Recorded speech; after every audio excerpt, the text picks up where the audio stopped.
Bab 441, Masalah Jeral. Dunia terus berubah seiring berlalunya waktu. Sang terus terisolasi dari dunia, hanya mendengar kabar dari Jeral. Sikap Jeral yang periang dan sopan telah lenyap bahkan setelah putranya meninggal.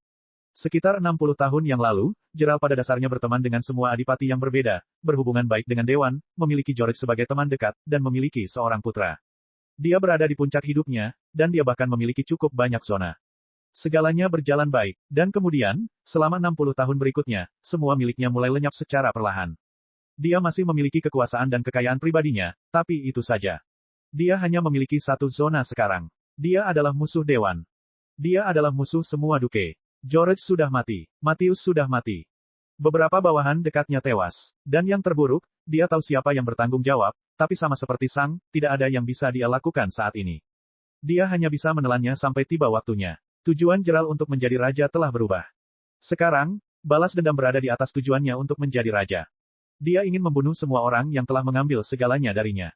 Dan kunci dari semua itu adalah anak kecil lemah yang dia temukan di dalam salah satu kebunnya sekitar 60 tahun yang lalu. Seiring berlalunya waktu, semakin sulit bagi Jeral untuk mempertahankan topengnya. Pada titik tertentu, dia bahkan mulai mengabaikan semua perintah yang dikirimkan Dewan kepadanya.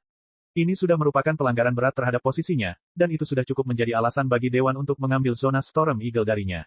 Namun, perang dan perang saudara yang akan terjadi merupakan fokus utama Dewan. Mereka tidak mampu membuat marah penyihir mulia akhir lainnya yang memiliki kekuatan luar biasa. Bahkan, situasinya sangat buruk hingga dua anggota Dewan pun tewas di garis depan. Mereka telah menjadi korban jebakan yang sangat rumit dengan beberapa penyihir tinggi yang sangat kuat menyerang mereka pada saat yang bersamaan. 5 tahun kemudian, Dewan melakukan sesuatu yang tidak pernah diperkirakan oleh siapapun. Mereka menawarkan Duke Warwine kursi di Dewan. Kerajaan Skythunder kaya dengan penyihir tinggi namun miskin dengan penyihir tinggi yang benar-benar kuat. Ada banyak kandidat untuk menjadi Duke, tapi hanya sedikit yang bisa menjadi anggota Dewan. Dengan langkah ini, mereka memperluas cabang Zaitun ke Jeral. Hal ini pada dasarnya berarti bahwa perilaku Jeral di masa lalu akan disembunyikan, dan dia dapat bergabung dengan Dewan sebagai anggota penuh. Dia akan mendapatkan otoritas yang sangat besar atas seluruh kerajaan. Namun, ini juga mewakili stagnasi para pejuang.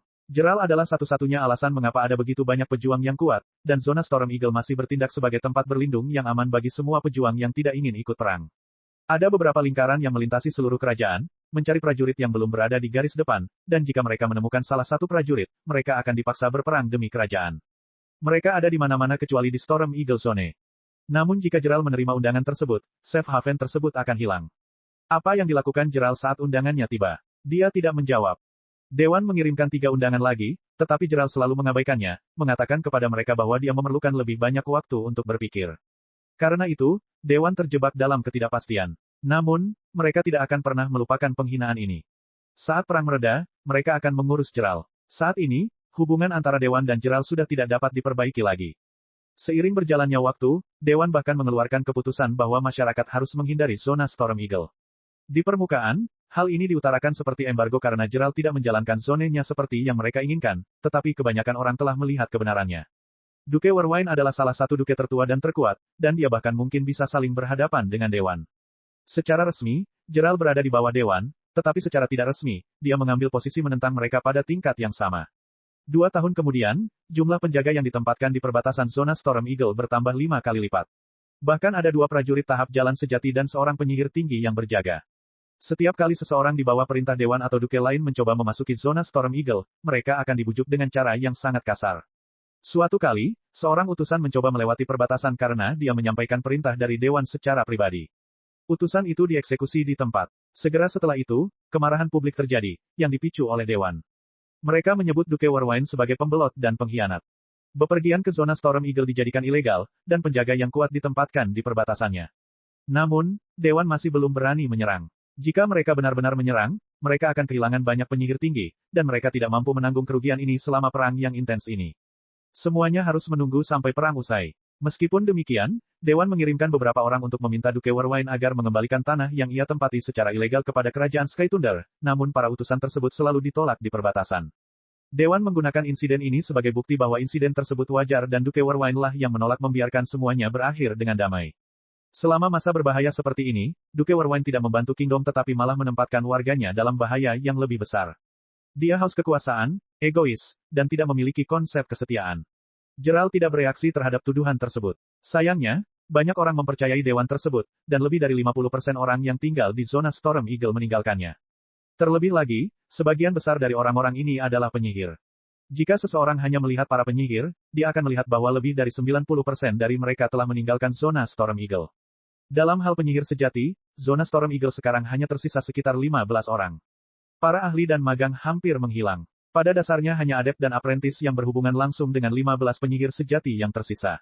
Para adept dan apprentice tidak cukup kuat untuk membuat perbedaan dalam perang, itulah sebabnya mereka tidak dapat mempertahankan apa yang mereka yakini. Beberapa dari mereka ingin tetap tinggal, tetapi ketika dihadapkan dengan kekuatan dewan yang luar biasa, mereka hanya bisa melarikan diri. Setidaknya ada 3 penyihir tinggi yang tersisa di zona Storm Eagle, termasuk Geralt. 2 penyihir tinggi lainnya telah bekerja untuk Geralt untuk waktu yang sangat lama, dan mereka mempercayakan nyawa mereka padanya. Sayangnya, mereka hanya berada di level awal dan awal. Namun, ketika sesuatu yang buruk terjadi, sesuatu yang baik bisa saja terjadi.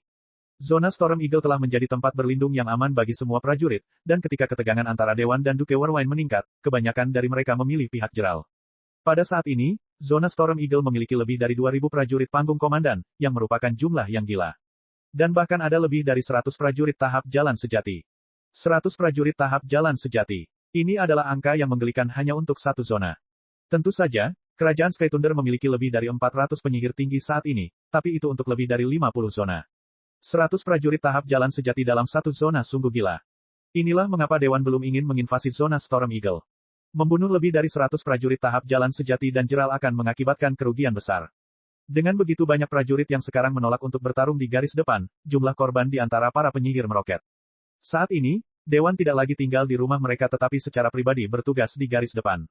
Keadaannya menjadi seburuk itu, dan saat semua ini terjadi, Sang sedang berlatih. Dunia sedang mengalami revolusi, namun di dalam gua, yang ada hanya keheningan. Tampaknya tidak ada waktu berlalu bagi Sang. Hanya ada dirinya dan pedang. Pelatihan hari demi hari, melawan begitu banyak binatang buas. Menghasilkan begitu banyak teknik. Gua-gua itu sunyi karena Sang telah memilih tempat di mana hanya sedikit prajurit tahap jalan sejati yang datang. Tempat apa itu? Tempat tinggal para monster mid-trupat stage. Sang sudah berlatih melawan mereka setiap hari. Dia bahkan belum mencapai tahap jalan sejati. Bab 442, sempurna. Sang terus berlatih. Ini adalah satu-satunya hal yang bisa dia lakukan. Dia telah memilih masa depannya, dan masa depannya sekarang ada di sini. Pada dasarnya semua orang yang dia kenal telah pergi, kecuali Geralt dan Mervyn, dan dia sudah lama tidak bertemu atau berbicara dengan Mervyn.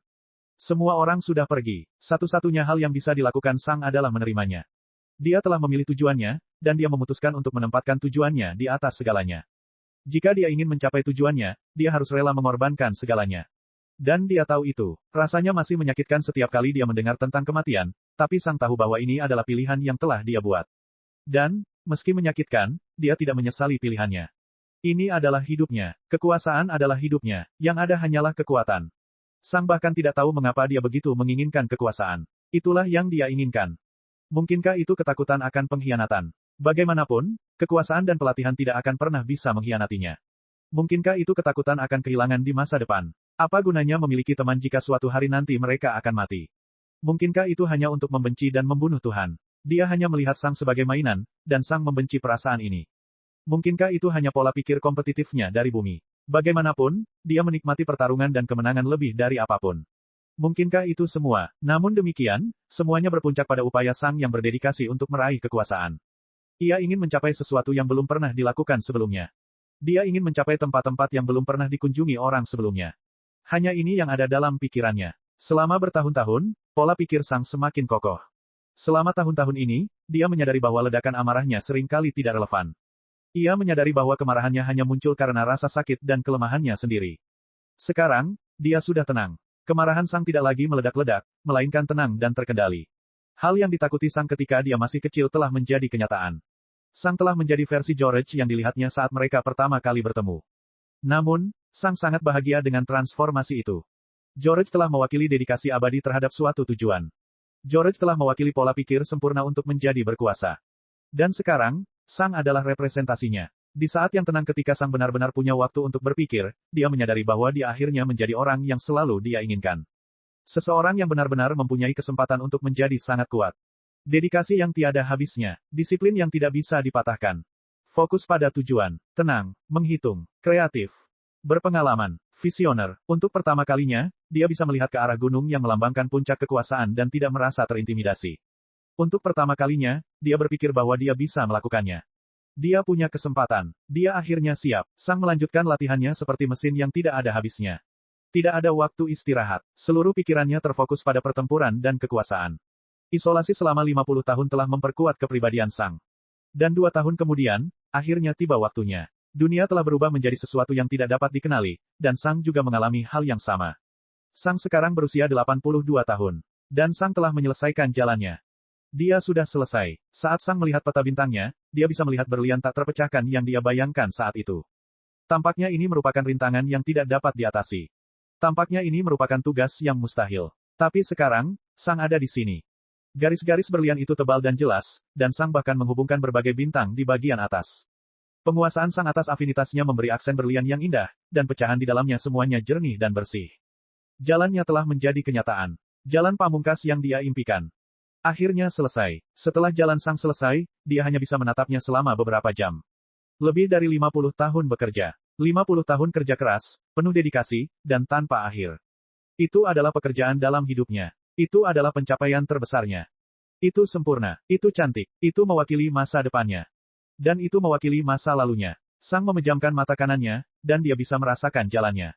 Itu sangat kuat. Itu sangat megah. Itu sempurna. Sesaat kemudian, Sang mengumpulkan seluruh wawasannya ke dalam satu konsep raksasa. Jalannya telah lengkap, dan kini menjadi kenyataan.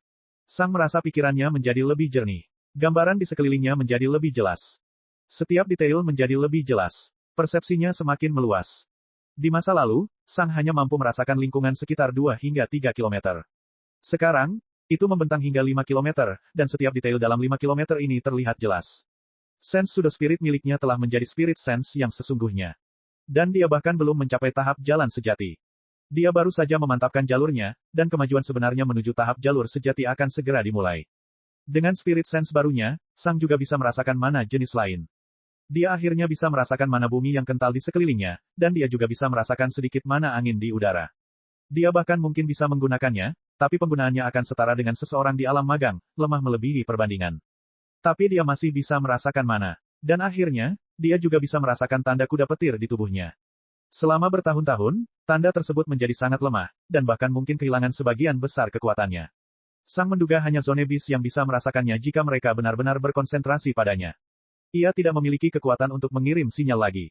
Itu pada dasarnya telah berubah menjadi baterai kosong, sisa dari masa lalu. Untuk sementara, Sang hanya berkonsentrasi pada semua jenis mana yang bisa dia rasakan. Dia bahkan bisa merasakan mana yang terasa asing baginya. Dia bahkan tidak tahu apa yang mereka wakili, tapi dia bisa merasakan kehadiran mereka. Beberapa jam kemudian, Sang perlahan berdiri. Lalu, dia meletakkan pedang ke samping. Saat Sang perlahan membuka mata kanannya, cahaya tenang muncul di dalamnya. Sudah waktunya. Bab 443, Tahap Jalan Sejati. Setelah melihat sekelilingnya dengan spirit sense barunya beberapa saat, Sang duduk lagi dan menutup mata kanannya. Sudah waktunya untuk mencapai tahap jalan sejati. Sudah lama sekali. Dia telah bekerja sangat keras. 50 tahun berlatih tanpa mengenal lelah dengan disiplin dan semangat yang tiada habisnya. Berapa lama waktu yang dibutuhkan oleh orang bertalenta normal, seseorang yang tidak mendedikasikan 100% hidupnya untuk kekuatannya sendiri? Mungkin lebih dari 150 tahun. Bahkan mungkin lebih dari 200. Bahaya kematian karena usia tua mungkin saja terjadi.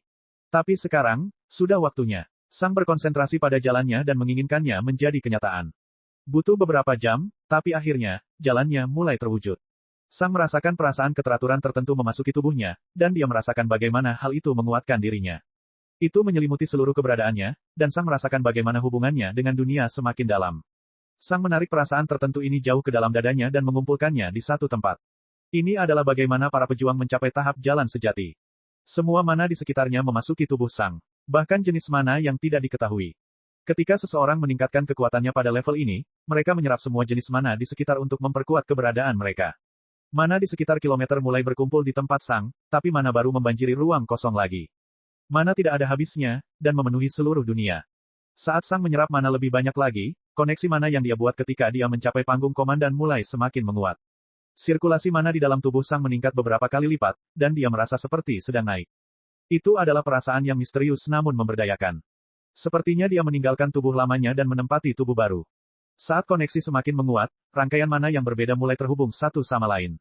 Mereka tidak lagi menghubungkan berbagai bagian tubuh Sang satu sama lain tetapi langsung terhubung satu sama lain. Sang menghendaki mereka menjadi lebih kuat, dan pada saat itu, sebuah perubahan terjadi. Sang merasakan untaian mana menghilang pada tingkat yang sama saat sedang dibangun. Sepertinya tidak ada kekuatan yang cukup untuk mengikat mereka bersama-sama. Sepertinya seseorang perlu memegang begitu banyak benda sehingga mereka membutuhkan 3 tangan. Sang tidak bisa berkonsentrasi pada semuanya sekaligus. Namun, Sang sudah menduga hal itu. Masalah ini adalah alasan utama mengapa seorang pejuang perlu menciptakan jalan mereka. Setiap pejuang tanpa jalan juga bisa mencapai langkah itu, tapi langkah inilah yang membuat mereka gagal. Sang memvisualisasikan jalannya dan menginginkannya mengendalikan seluruh keberadaannya. Segera setelah itu terjadi, untaian mana yang berbeda melambat, tapi juga berhenti menghilang. Aliran mana mulai bergerak dan meluas ke lokasi yang berbeda dari sebelumnya, dan kali ini tetap stabil. Mereka melintasi seluruh tubuhnya dan perlahan menciptakan sesuatu yang tampak seperti jaringan. Butuh beberapa menit agar semua helai terhubung sepenuhnya satu sama lain, dan setelah selesai, sesuatu berubah lagi. Bahkan lebih banyak mana yang masuk ke tubuh Sang. Untaian mana menarik mana di sekitarnya seolah-olah itu adalah lubang tanpa dasar. Semakin banyak mana yang masuk ke tubuh Sang selama beberapa menit lagi. Seiring berjalannya waktu, tubuh Sang mulai bersinar dalam cahaya biru. Bagi Sang, mana di dalam tubuhnya terasa seperti angin kencang. Itu beredar di dalamnya dalam aliran cepat, memperkuat seluruh tubuhnya.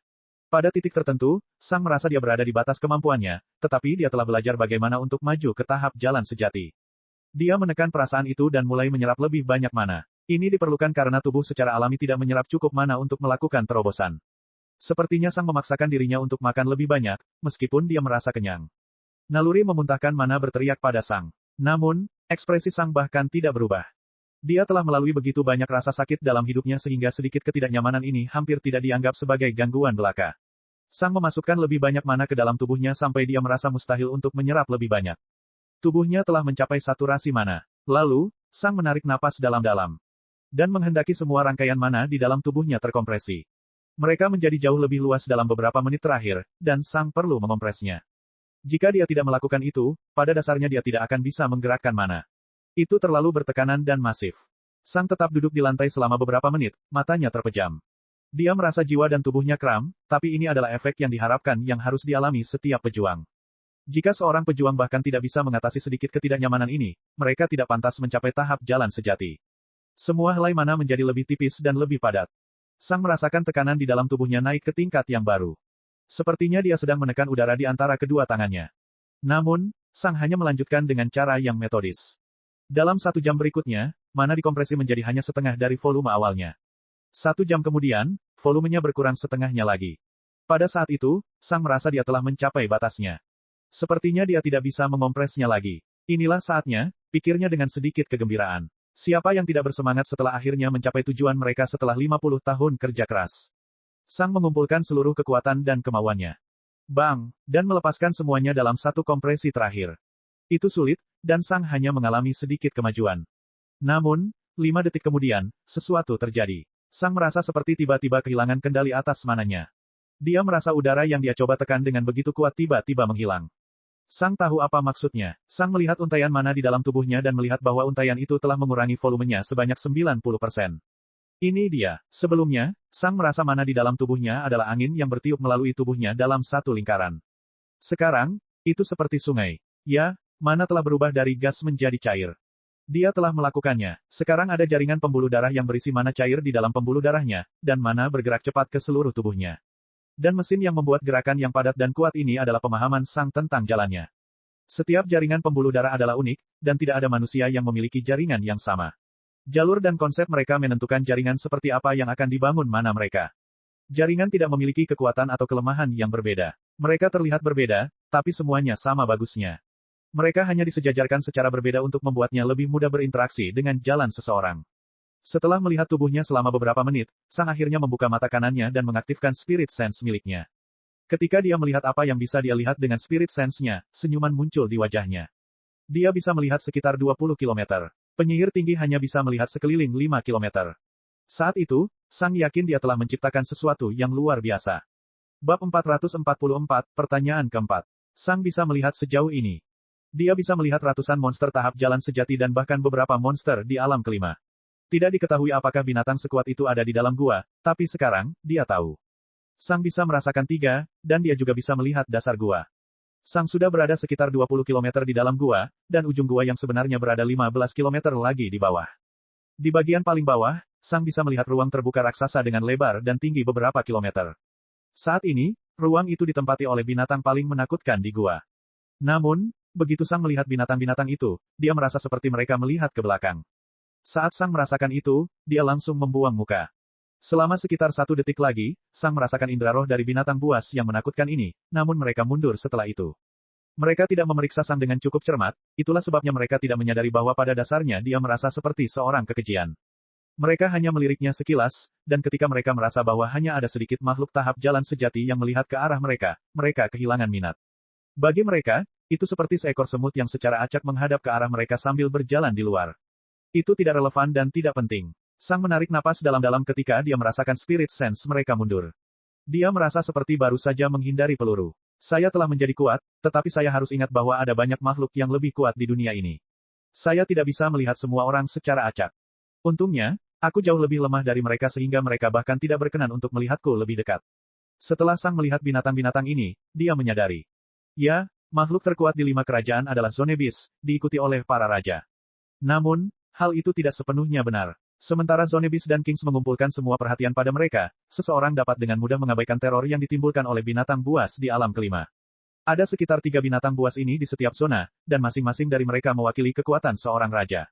Ini berarti kerajaan Sky Thunder memiliki lebih dari 100 makhluk dengan kekuatan raja di dalamnya, sementara hanya ada 1 manusia yang memiliki kekuatan itu. Perbedaannya sungguh mencengangkan dan sangat besar.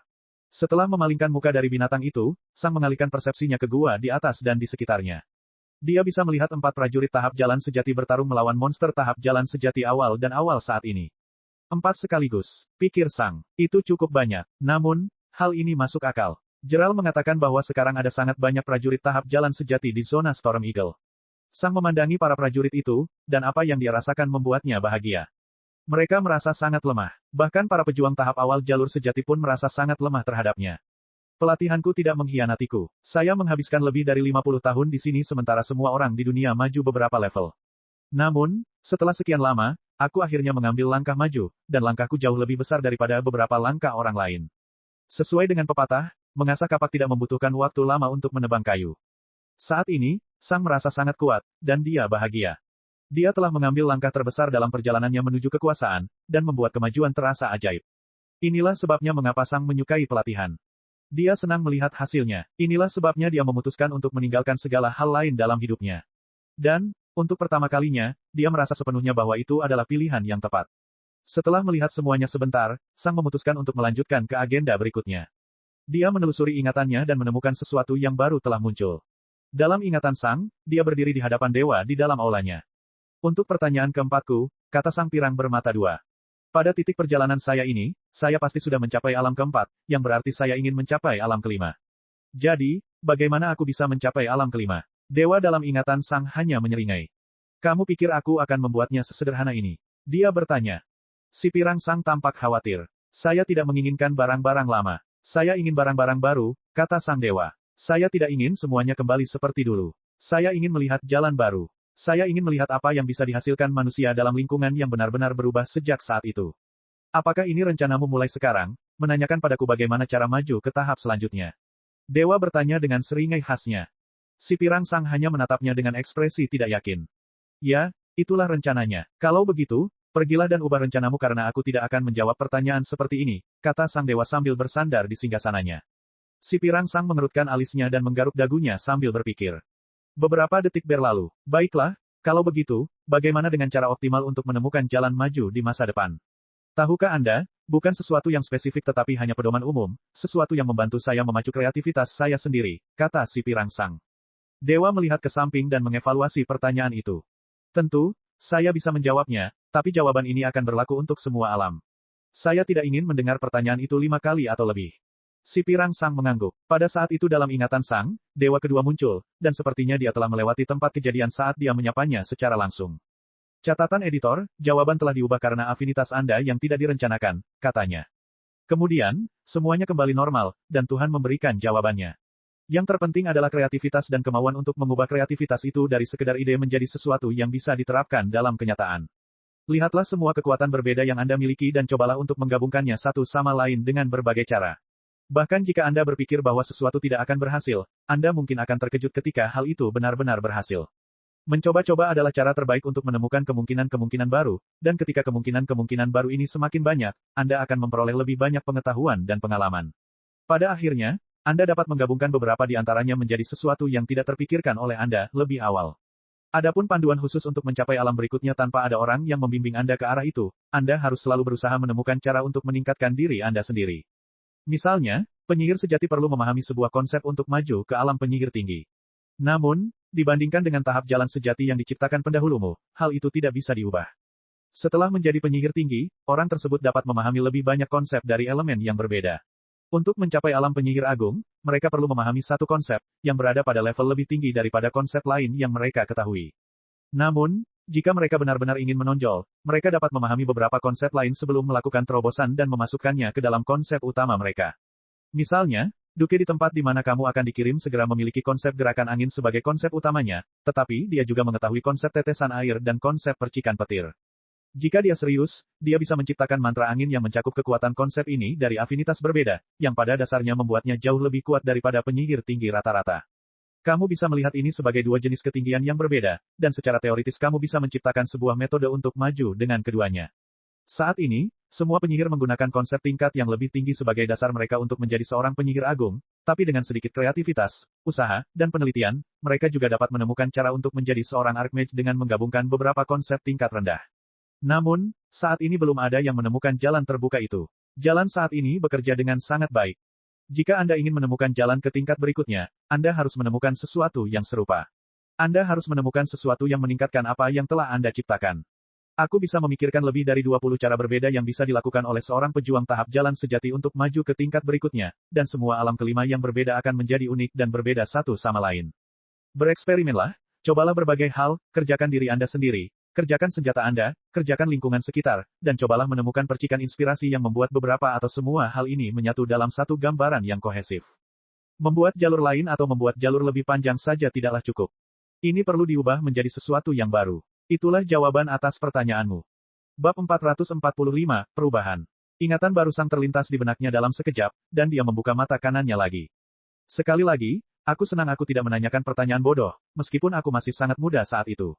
Senang rasanya memiliki versi muda dari diri Anda yang membantu Anda jauh di masa depan. Saya hanya berharap pertanyaannya tetap relevan. Saya harus menjaga kebiasaan itu tetap hidup. Saat ini, banyak hal yang terasa mustahil. Misalnya, saya masih belum tahu bagaimana cara menggabungkan semua jenis serangan yang berbeda ke dalam satu gaya bertarung yang kohesif. Saya memiliki semua serangannya, tetapi serangan tersebut didistribusikan ke 4 senjata berbeda, dan saya hanya dapat menggunakan salah satunya dalam satu waktu. Saya hanya percaya pada diri saya di masa depan untuk membuat hal-hal ini menjadi mungkin.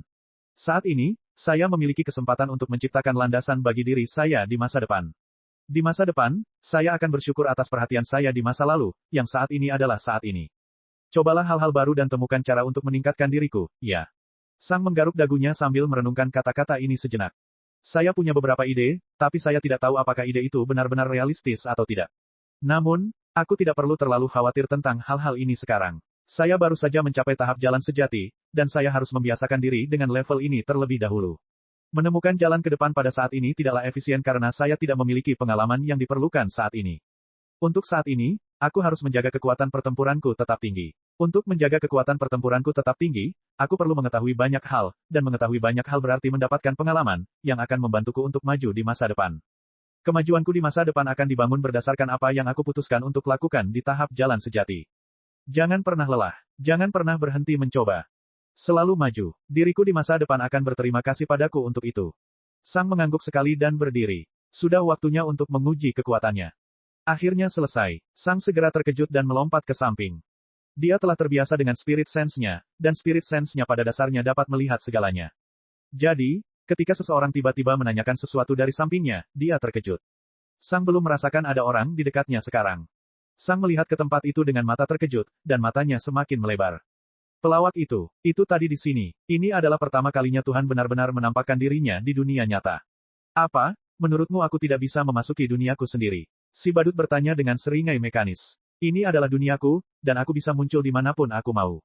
Sang perlahan menjadi tenang dan menarik napas dalam-dalam. Aku hanya terkejut karena aku tidak melihatmu dengan spirit sense-ku. Rasa roh, iya, si badut bertanya sambil menyeringai. Jadi, bagaimana rasanya? Saat kamu baru datang ke tempat ini, kamu bahkan tidak bisa membayangkan bagaimana rasanya melihat dengan sempurna berkilo-kilometer lingkungan sekitar hanya dengan pikiranmu. Cukup berbeda dengan bumi, kan? Sang sudah memikirkan hal ini berkali-kali, dan dia menyadari bahwa mustahil baginya untuk meniru perasaan berada di bumi. Dia sudah terlalu lama berada di dunia ini, dan semua hal ajaib telah menjadi kenyataan. Saat ini, bumi terasa lebih seperti dunia fantasi daripada tempat ini bagi Sang. Yah, itulah pengaruh waktu terhadap seseorang, kata si badut, membaca pikiran Sang. Mengapa kamu di sini? Sang bertanya. Pelawak itu berjalan-jalan di sekitar gua dengan kakinya yang pendek dan mekanis. Mungkin Tuhan menginginkannya menjadi lucu, tapi dengan kehadirannya yang menakutkan, menganggap situasinya lucu adalah suatu hal yang mustahil.